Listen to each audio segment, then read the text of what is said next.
Nah, ini namanya doa bi zahril ghaibi, mendoakan orang yang tidak ada pada dirinya, yakni tidak ada di sisinya, atau mendoakan kebaikan untuk orang lain yang orang lain yang didoakan tersebut tidak mengetahui bahwa dirinya kita doakan. Disebut dengan doa bi zahril ghaibi. Menjelaskan ini juga beliau Imam An-Nawawi menuliskan hadis yang diriwayatkan oleh Imam Muslim.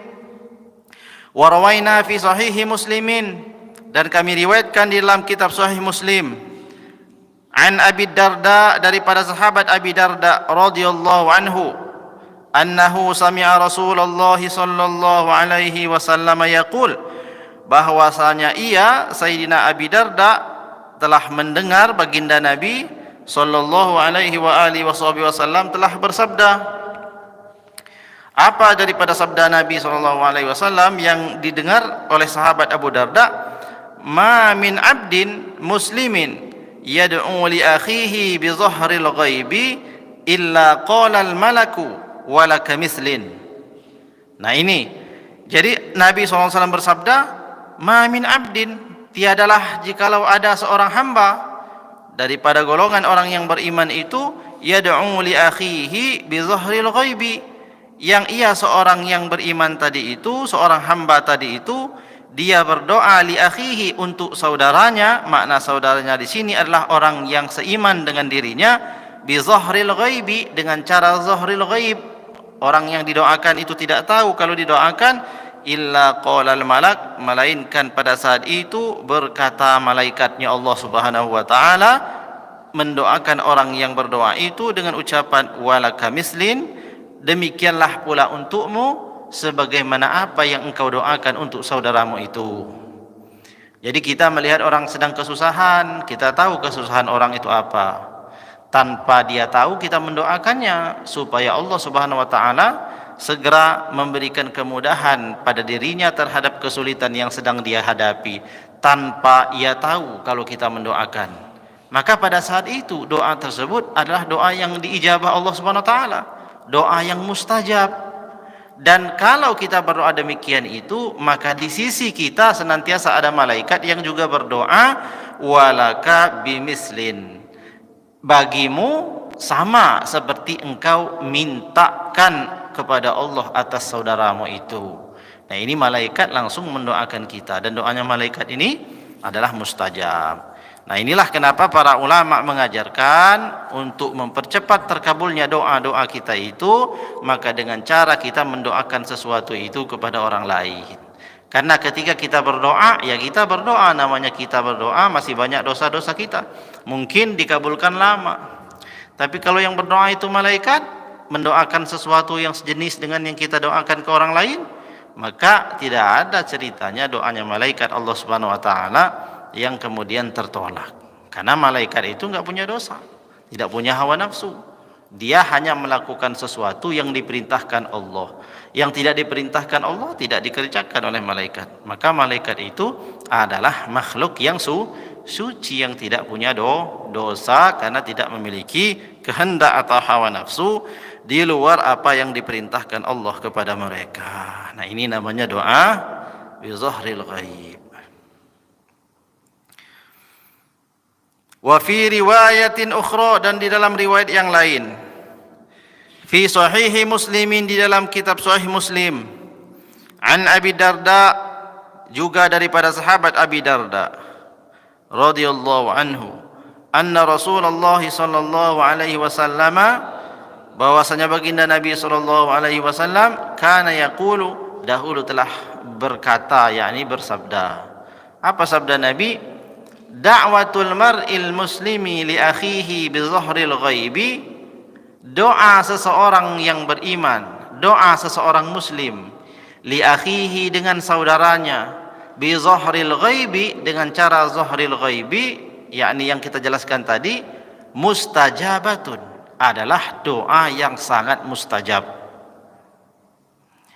Inda ra'sihi, di sisi kepala orang yang berdoa ini, malakun, ada malaikat, muwakkalun kullama da'a li akhihi bi khairin, yang malaikat tersebut tiap-tiap orang ini berdoa untuk saudaranya dengan mendoakan kebaikan, qalal malakul muwakkalu bihi, berkatalah malaikat yang diwakilkan untuknya, amin walaka bimislin. Malaikat mengucapkan amin, kemudian melanjutkan doanya walaka bimislin. Semoga Allah mengabulkan doamu itu walaka bimislin, dan atas dirimu juga mendapatkan apa yang kamu mintakan terhadap saudaramu itu. Warwaina fi kitabai, kami riwayatkan di dalam dua kitab, Abi Dawud wa Tirmizi, yakni kitabnya Imam Abi Dawud dan Imam At-Tirmizi, an Ibni Amr radhiyallahu anhuma, daripada Ibni Amr Ibni Al-As radhiyallahu anhuma, anna Rasulullah sallallahu alaihi wasallam qala, bahwasanya baginda Nabi sallallahu alaihi wasallam telah bersabda, asra'ud du'ai ijabatan, yang tercepat doa yang diijabah itu, dikatakan di sini asra'ud du'ai ijabatan. Asra'u ini isim tafdil, maknanya tidak ada yang lebih daripada itu, sudah bermakna paling cepat-cepatnya doa itu diijabah adalah apa? Da'watun, yakni da'watu ghaibin li ghaibin, yakni doanya orang yang gaib kepada yang gaib. Maknanya doa orang yang berjarak jauh, doanya orang yang berjarak jauh, doa kita kepada saudara kita yang beda tempat daripada kita, atau juga dikenal dengan doa bi zahril ghaib, adalah doa yang paling cepat diijabah. Nah, ini adalah hadis diriwayatkan oleh Imam Abi Dawud, juga diriwayatkan oleh Imam At-Tirmizi. Nah, Nabi kita bersabda, asra'ud du'ai ijabatan, yang paling cepat daripada doa yang diijabah itu da'watu ghaibin li ghaibin, dakwah doanya orang yang gaib kepada orang yang gaib. Maknanya gaib di sini bukan gaib yang dipahami di masyarakat, itu bukan gaib-gaib seperti, bukan, tapi maksudnya gaib itu sesuatu yang tidak tampak di matanya. Jadi dirinya di sini umpamanya di Permata Asri, kemudian ada saudaranya lagi di Jakarta, itu namanya gaib dengan gaib, sesuatu yang tidak bersamaan. Maka hal yang demikian itu adalah perkara yang paling cepat dikabulkan doa. Jadi ya begitu caranya. Kalau ini kita punya hajat, ya hajat kita itu kita doakan untuk orang lain, supaya orang lain itu mendapatkan kebaikan daripada doa-doa kita, dan kita juga mendapatkan kebaikan yang sama daripada doa yang kita panjatkan untuk saudara kita itu. Nah, ini bab fadli doa bi zahril ghaib. Jadi orang yang sering mendoakan itu adalah ciri orang-orang yang dermawan. Kalaulah doa saja kita ini pelit, apalagi dengan yang lain. Doa itu enggak perlu modal yang besar, cukup dengan kelapangan dada, cukup dengan keikhlasan hati, cukup dengan prasangka yang baik, kita bisa mendoakan saudara kita tanpa kita harus keluar biaya. Kalau doa saja kita pelit kepada saudara kita, bagaimana dengan yang lain? Tentu lebih sulit lagi. Nah, ciri-ciri orang dermawan adalah orang yang banyak mendoakan orang lain. Orang yang mendoakan orang lain itu tiadalah akan merugi. Nah, bahkan seorang imam, umpama ada seorang imam memimpin sholat, lalu setelah sholat dia berdoa, dan doanya itu diamini oleh makmum, maka dikatakan oleh Imam Nawawi dalam kitab Al-Azkar ini, kata-kata dhamir yang ia panjatkan dalam doanya mesti dia ganti. Contohnya, dhamir itu yang menunjukkan kepada orang banyak yang meminta. Jadi kalau dia meminta ini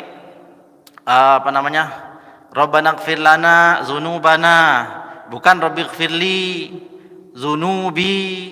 Kenapa? Karena kalau dia berucap Rabbighfirli, ya Allah ampunkanlah dosaku, sementara yang mengaminkan doa dia bukan hanya dia sendiri, tetapi orang lain pun di belakang ikut mengamini, maka dikatakan orang seperti ini adalah orang yang berkhianat terhadap makmumnya. Kenapa berkhianat terhadap makmumnya? karena dia berdoa untuk dirinya sendiri sedangkan diamini orang-orang banyak. Yang benar itu adalah dia berdoa untuk dirinya dan untuk orang lain yang ada di belakangnya.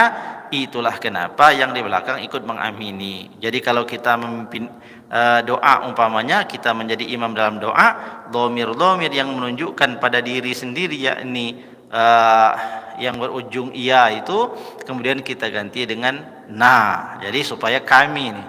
Jadi hal yang demikian itu di dalam doa-doa yang menjelaskan tentang doa setelah solat telah lalu kita lewati dan telah kita baca bahwa berdoa atas diri sendiri ketika kita menjadi imam jika doa kita ini didengar oleh makmum dan diamini makmum, itu maksudnya. Tapi kalau kita berdoa dalam keadaan yang tidak bersuara, artinya sendiri, kita berdoa untuk diri kita sendiri, lalu makmum pun ini tidak mendengarkan doa kita karena makmum juga berdoa atas diri mereka sendiri, maka tidak apa-apa. Tapi kalau kita ini berdoa dengan suara yang keras lalu kemudian makmum mengamini, kalau kita berdoanya untuk diri sendiri maka dikatakan termasuk berkhianat terhadap makmum. Nah, demikian.